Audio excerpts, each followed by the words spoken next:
दरियापुर की संकरी गलियों में सुबह की हल्की रोशनी उतर रही थी। बच्चे स्कूल की ड्रेस में दौड़ते हुए निकल रहे थे और एक किनारे पर बैठी किरण फटी पुरानी किताब में खोई हुई थी। छोटा सा घर, टूटी छत से बारिश टपकती है। माँ बर्तन मांजने जा रही है और किरण छोटे भाई बहनों को दूध पिला रही है। दीवार पर लटकी टूटी घड़ी जैसे समय की गवाही दे रही हो। किरण जमीन पर बैठकर हिंदी की किताब में कविता पढ़ रही है। कोशिश करने वालों की कभी हार नहीं होती। उसके चेहरे पर उम्मीद की झलक होती है। समाज सेविका रुचि दीदी गली में आती हैं और किरण को पढ़ते हुए देखती हैं।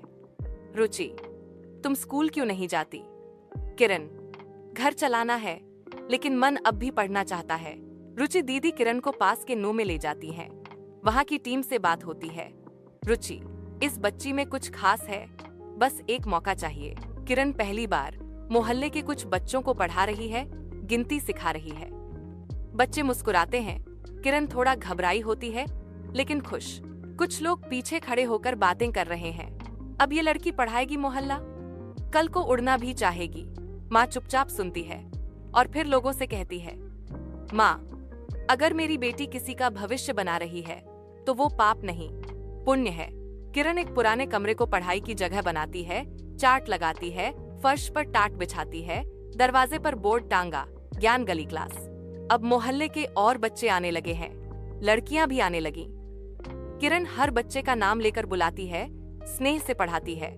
स्थानीय अखबार में हेडलाइन छपती है, दरियापुर की किरण, एक लड़की जिसने गली को स्कूल बना दिया। 9 से किरण को चिट्ठी मिलती है। उसे स्कॉलरशिप मिल गई है। वह अब खुद भी पढ़ाई जारी रख सकती है।